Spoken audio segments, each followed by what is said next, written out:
Graça e paz, igreja. Todos bem? Que bênção. Pessoal, nós temos a nossa vida, ela é trabalhada em transformações, ou ela se molda em transformações. Todos nós já, de alguma forma, nós vemos algumas coisas que antigamente a gente via de uma forma, hoje nós vemos de uma forma completamente diferente. E não é diferente com a igreja, não é diferente com a forma que nós pensamos em relação à questão da palavra. A gente vai a cada vez se aprimorando mais, a palavra ela tem só um sentido, mas e a cada vez que vai se criando maturidade, nós vamos aprendendo mais. Eu lembro que quando eu me rendi aos pés do Senhor, quando falava em televisão em casa, nossa, era uma briga. Quando falava em relação, tem televisão, os pastores brigavam muito, não fica vendo televisão, toma cuidado com isso, isso vai te tirar do caminho, e isso e aquilo.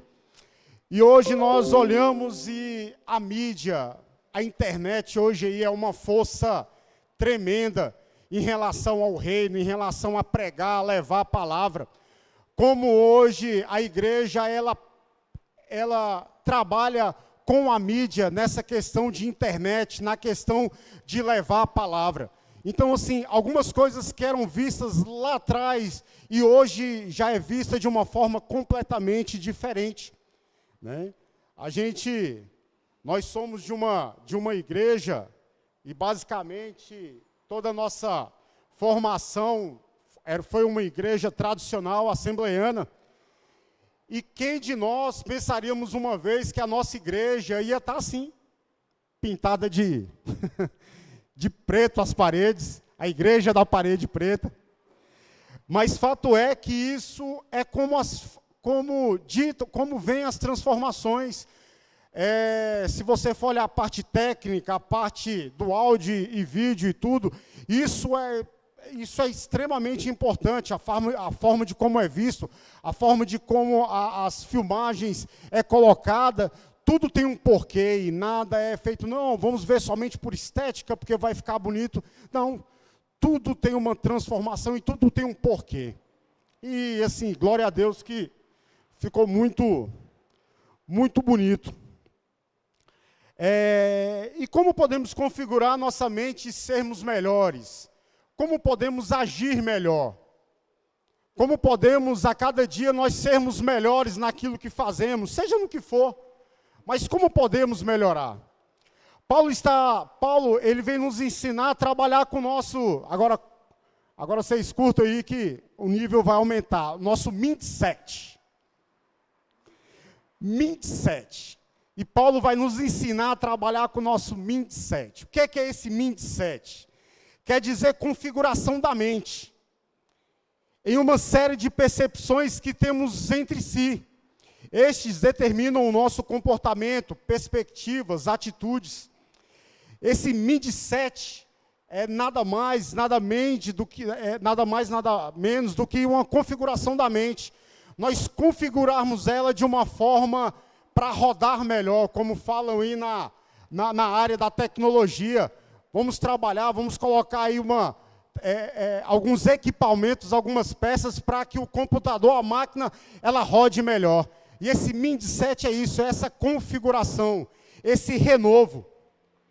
Segundo alguns psicólogos, existem basicamente dois tipos de mindset, que é o fixo e o fixo quando não se quer ser transformado, e o mindset de crescimento ou progressivo.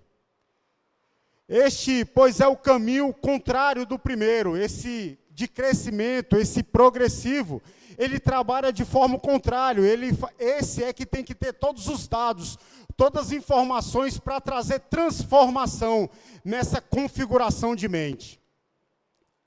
E para mudar o nosso mindset, primeiro precisamos identificar quais são os nossos padrões de pensamentos. Como nós pensamos, e depois disso precisamos escolher quais serão os novos padrões, quais serão as novas configurações que desejamos adotar. Paulo Paulo era adepto desse mindset de crescimento. Ele usou, aprovou, usou e escreveu sobre ele. E é o que vamos trilhar um pouco nessa palavra que eu quero trazer para a igreja. E o título dessa pregação, eu queria colocar aqui: uma mente renovada pelas misericórdias de Deus. Quando Paulo ele começa a trabalhar nesse mindset, nessa renovação de mente, ele começa a escrever a carta de Romanos, a carta aos Romanos, perdão, lá no capítulo 12, versículos 1 e 2. Os irmãos podem ficar sentados, eu vou ler aqui. Carta aos Romanos, capítulo 12, versículos 1 e 2. Rogo-vos, pois, irmãos, pelas misericórdias de Deus, que apresentei o vosso corpo como sacrifício vivo, santo e agradável a Deus, que é o vosso culto racional. E não vos conformeis com este século, mas transformai-vos pela renovação da vossa mente, para que experimenteis qual seja a boa, agradável e perfeita vontade de Deus. Amém. Irmãos, Paulo escreve a carta aos Romanos no final da sua terceira viagem missionária. Provavelmente ele estava ali em Corinto, quando ele escreveu essa carta, entre 57 e 59. E Paulo tinha durante 15 anos evangelizado toda a região ao redor da bacia do Mediterrâneo. Tudo ali que Paulo tinha feito ali naquele tempo ali, tinha muito tempo que ele estava ali evangelizando, abrindo igrejas naquela região. E agora não tinha campo mais de trabalho. Paulo ele vem falar isso lá no capítulo 15, versos 22 e 23. Falou assim: olha, tudo que eu tinha que fazer aqui, eu evangelizei, abri igrejas aqui, eu não tenho muito o que fazer. E todas aquelas províncias do Império Romano, ele havia plantado uma igreja, ou pelo menos evangelizado. E qual o objetivo dessa carta? Por que Paulo vem escrever essa carta aos romanos? Agora ele, como missionário, ele colocava os olhos dele na Espanha, ao norte ali de onde ele estava, aproximadamente 1.300 quilômetros, 1.400 quilômetros de Roma. Ele estava querendo ir para a Espanha, para evangelizar, para fazer aquele povo ali conhecer o evangelho do Senhor. Mas ele precisava de um apoio de uma igreja. Ele precisava de um apoio de uma igreja ali que estivesse mais perto. E Roma estava nesse caminho. A igreja de Roma estava nesse caminho perto de Damasco. E tinha algumas pessoas ali que a igreja de Roma, eles não conheciam Paulo. Mas algumas pessoas ali que eram da igreja de Roma, já tinham conhecimento de Paulo, de como Paulo pregava, de como Paulo falava. E essas pessoas que já conheciam a forma de como Paulo pregava, era contrário a essa forma. Porque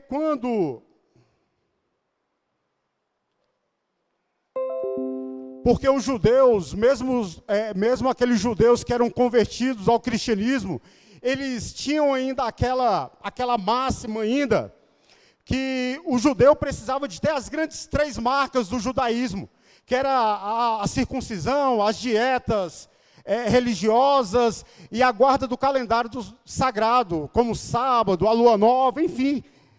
Todas essas coisas eles ainda tinham impregnado nele. E eles eram contra Paulo, porque Paulo pregava e falava assim: não, todas essas coisas já foram cumpridas em Jesus Cristo. Nós não temos que trabalhar com essas coisas da lei. Nós não somos submissos a essas coisas da lei. E essa carta era mais ou menos essa carta de apresentação de Paulo. Paulo estava falando assim: olha, eu estou mandando essa carta primeiro para dizer para vocês, eu estou chegando e o porquê eu estou chegando. O porquê nós estamos, porque eu estou querendo fazer essa viagem até aí. E a carta de Romanos é dividida em 2 partes. A primeira parte vai do capítulo 1 ao capítulo 11. Paulo faz uma exposição das doutrinas do Evangelho, ele fala da condenação de todos os homens, tanto de judeus como gentios. No capítulo de 1 a 3, ele fala como Deus em Cristo, gratuitamente, justifica tanto judeus como gentios, mediante a fé em Cristo Jesus.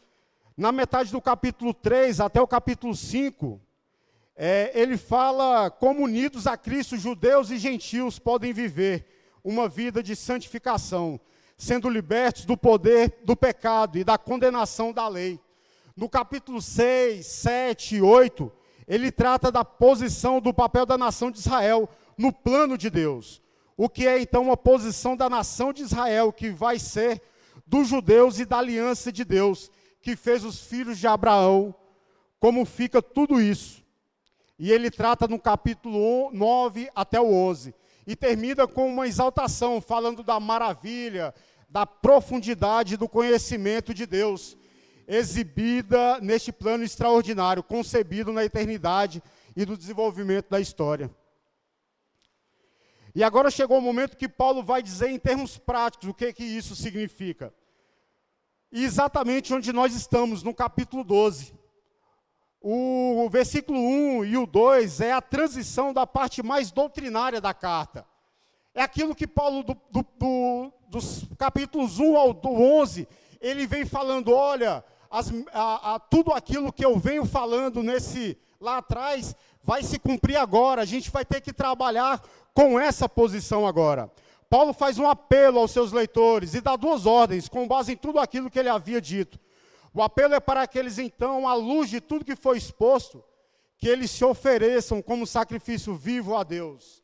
Que eles não se conformem com esse século e sejam transformados pela renovação de sua mente.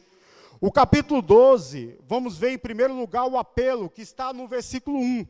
Rogo-vos, pois, irmãos, pelas misericórdias de Deus, que apresentei o vosso corpo como sacrifício vivo, agradável a Deus, que é o vosso culto racional. Aqui Paulo está fazendo mais que um apelo. Está rogando, rogo aqui é um pedido apaixonado, no sentido fervoroso e intenso. Expressa um desejo profundo que havia no coração do apóstolo. Não é simplesmente dando uma ordem ou fazendo um pedido, mas ele abre o seu coração com fervor e com intensidade.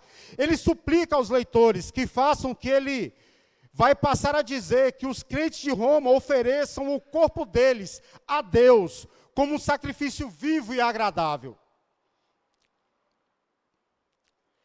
Não dá para deixar de notar que Paulo está deliberadamente usando a linguagem que era tirado do sistema de sacrifício do Antigo Testamento. Ele está usando para os cristãos, por exemplo, ele fala, olha, em apresentar, em uma linguagem, apresente o vosso corpo. É uma linguagem bem comum na lista do Antigo Testamento. A ideia de apresentar o vosso corpo, no versículo 1, se oferecia o corpo dos animais que era colocado sobre o altar. O sacrifício, que descreve bem a forma de como era feito no Antigo Testamento. Depois ele usava a palavra culto, que também aponta para o culto do Antigo Testamento. Ou seja, está usando toda aquela linguagem das cerimônias do Antigo Testamento, do culto feito, e aplicando agora aos cristãos. Tudo aquilo que os cristãos eram revoltados com Paulo, porque os cristãos falavam, não, nós cultuamos a Deus, nós servimos a Deus, mas da forma que Moisés nos mandou. Paulo está falando não, negativo. Todas essas primícias que eram faladas lá atrás, ele está usando essa linguagem agora na graça, agora sob a luz do Evangelho.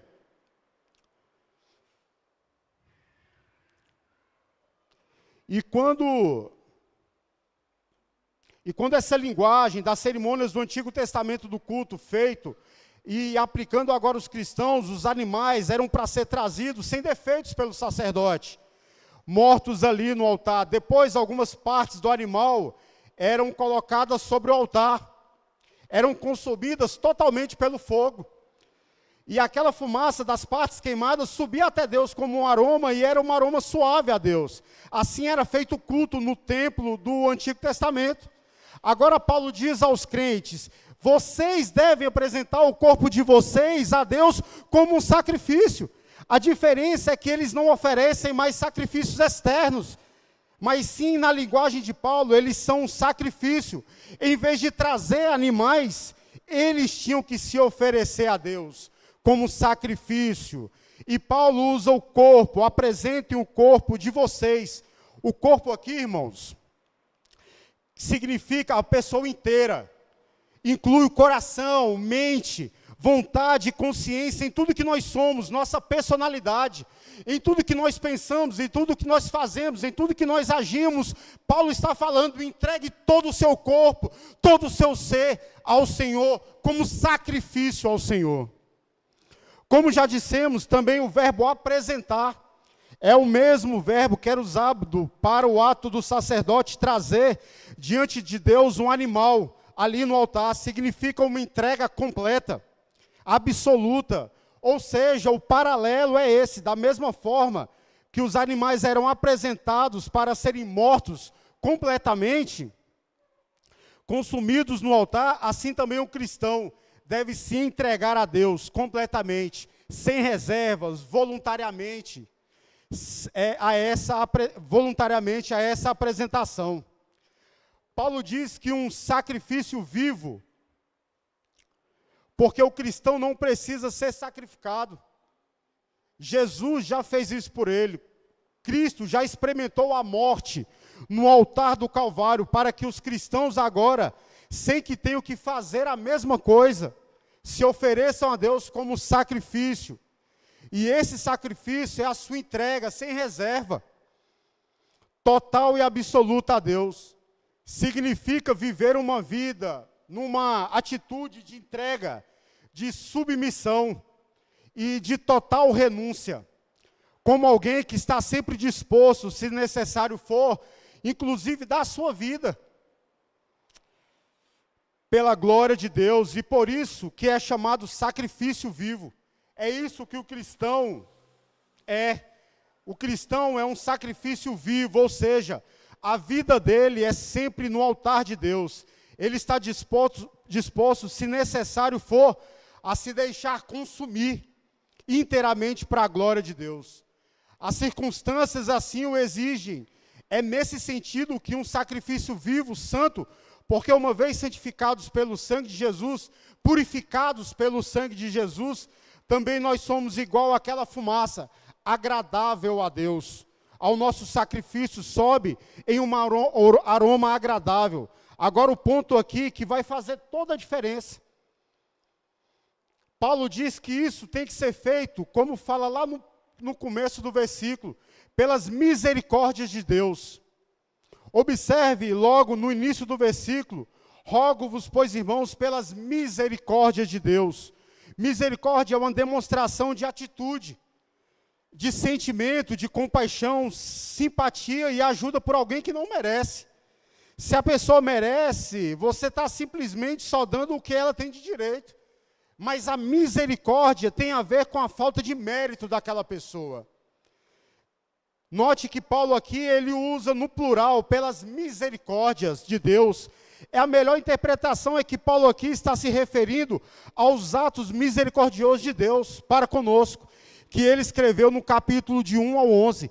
Entre eles, nós encontramos a eleição soberana antes da fundação do mundo, a substituição por meio de Jesus Cristo na cruz pelo sangue, a justificação pela graça mediante a fé, a adoção de filhos e sermos feitos herdeiros de Deus, a concessão do Espírito Santo como o Senhor, como penhor, e a admissão dos gentios à igreja mediante a graça de Deus.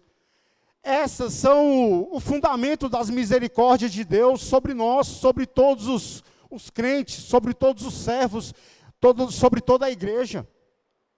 São os atos salvadores de Deus na história que Ele fez sem atentar para o nosso mérito, porque nós não temos mérito nenhum. Foi simplesmente pela misericórdia de Deus. Se todos nós estamos lutando, tentando buscar ser um sacrifício vivo no altar do Senhor, nada mais que o mérito é todo exclusivamente dEle, pelas misericórdias dEle, pelas misericórdias do Senhor.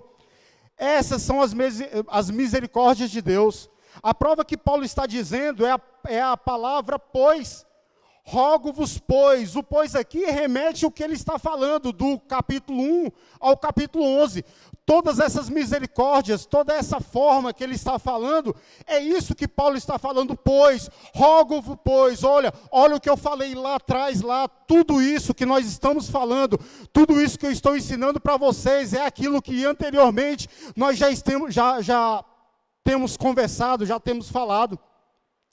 Porque essa entrega, Paulo pede de nós, e não é um ato místico, não é um ato pragmático, não é um sentido ou legalista, mas ela é na primeira parte da carta de Romanos. Uma vez que você entende isso, isso representa as misericórdias de Deus, porque a conclusão óbvia e lógica é que nós façamos isso, que Paulo está dizendo aqui. Nós então, a partir de hoje, a partir de agora, vamos viver como se fosse um sacrifício vivo e agradável e santo diante de Deus. Viveremos no altar de Deus, entregue a Ele completamente. Paulo aqui no versículo 2, ele não somente está expandindo o sentido do versículo anterior, mas ele acrescenta 2 pontos. O primeiro é, não vos conformeis com esse século. E o segundo é, transformai-vos pela renovação da vossa mente. Esse culto racional de que falamos é a entrega em culto de nosso corpo, significando o nosso ser como um todo a Deus, como um sacrifício vivo. Se expressa na prática em 2 atitudes. Aí sim, vamos falar de culto agora como sendo uma vida diária. É o dia a dia. Quais são as 2 atitudes então que expressam o nosso culto racional? No culto nós nos entregamos a Deus, tudo bem, mas como é que isso funciona no dia a dia? Então, aqui no versículo 2, primeiro, não se conforme com esse século, e segundo, seja transformado pela renovação da sua mente. Vamos então ver cada uma dessas 2 orientações. Primeira delas, Paulo diz, não vos conformeis com este século. Conformar é uma palavra interessante na língua grega. Significa entrar no esquema. Está dentro de uma forma, dentro do esquema, significa espremer para caber. Quem faz um bolo, eu já vi alguém fazendo uma massa, é colocada na forma, e aí o bolo vai ficando moldado conforme os moldes daquela forma. Paulo está falando para os seus ouvintes que tomem cuidado para não se amoldar com a forma do mundo. Na prática, significa que nós somos diferentes na maneira de viver dessas pessoas, que não conhecem as misericórdias de Deus, que não foram alcançadas pela graça de Deus, que não receberam as misericórdias de Deus. A palavra século, que diz aqui, não vos conformeis com este século, verdade que poderia ser bem trocada por mundo. E o mundo aqui é aquele sistema de valores das pessoas que não conhecem a Deus. Paulo já tinha escrito a maneira das pessoas do mundo, de como, lá no capítulo 1 de Romanos, ele descreve como as pessoas viviam lá em Roma, a forma de como eles viviam. Dessa parte da grego-romana, de sua época, que vai desde a prática do homossexualidade, ele começa com lesbianismo, depois entra em homossexualismo, depois de uma lista de quase 20 atitudes que tem a ver desde inveja, idolatria, desobediência aos pais, ódio ou inimizade contra Deus. É uma lista enorme e deprimente, que descreve bem o capítulo 12. Paulo diz aqui, não se amolde à forma dessas pessoas viver. Vocês não viver como essas pessoas vivem. Se vocês já entenderam as misericórdias de Deus. O pois aí é importante, rogo-vos, pois, já entenderam as misericórdias de Deus, ou seja, não podem viver dessa maneira. O sentido então é esse, não formem e não se amoldem à sua maneira de viver, à sua maneira de pensar e de agir de acordo com os valores e práticas e padrões desse mundo.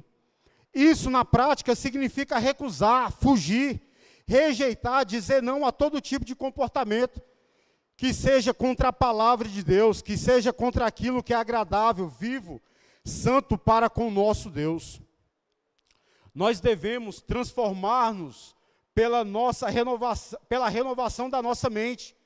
A frase é: não vos conformeis com este século, que agora a gente já sabe o que é, mas em vez de deixar o que o mundo molde a nossa maneira de pensar e viver, transformai-vos pela vossa renovação da vossa mente. Ou seja, em vez de viver como as pessoas deste mundo vivem, os cristãos deveriam transformar-se.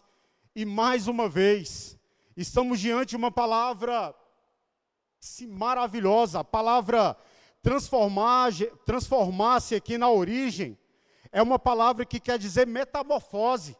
É aquilo que acontece com um casulo e ele muda, e ele vira uma borboleta. Então achamos esse processo de metamorfose, essa palavra grega que aparece aqui, começa com uma coisa feia, um casulo, e termina com uma coisa bonita, uma borboleta. Todos nós aqui, antes de sermos transformados, antes de buscarmos a palavra de Deus para nos transformarmos, como nós éramos antes, como nós tínhamos a nossa forma de pensar, como eram as nossas ações e mentalidade anteriormente. E Paulo fala sobre isso, sobre essa questão dessa metamorfose, dessa transformação. Paulo poderia usar para descrever aquele processo pelo qual os cristãos devem passar a sua vida toda, do pior para o melhor, sendo transformados. É a mesma palavra que os evangelistas usam para dizer o que aconteceu com Jesus no Monte da Transfiguração. E diz lá, ele foi transfigurado diante deles, lembra o texto. A aparência de Jesus mudou, e é a mesma palavra que aparece aqui. Em vez que nós nos amoldarmos ao mundo, vivermos de acordo com os padrões deste mundo, Paulo diz que tem que se transformar, passar diariamente por um processo de metamorfose, em que você vai deixar esses valores nos quais um dia vivemos e semelhantemente, mas que semelhantemente, Jesus, com base em que as misericórdias de Deus, nós mudamos, tivemos essa transformação. Paulo aqui diz de uma maneira,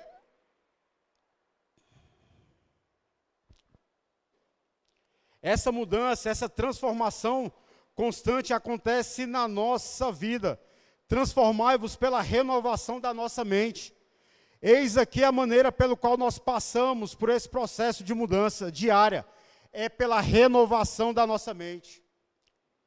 Aqui é a maneira que pensamos, é o nosso entendimento, como nós entendemos as coisas. Renovar a mente diariamente, reorientar a nossa mente. Renovação da mente é o ponto-chave de tudo o que Paulo está falando. É o culto racional.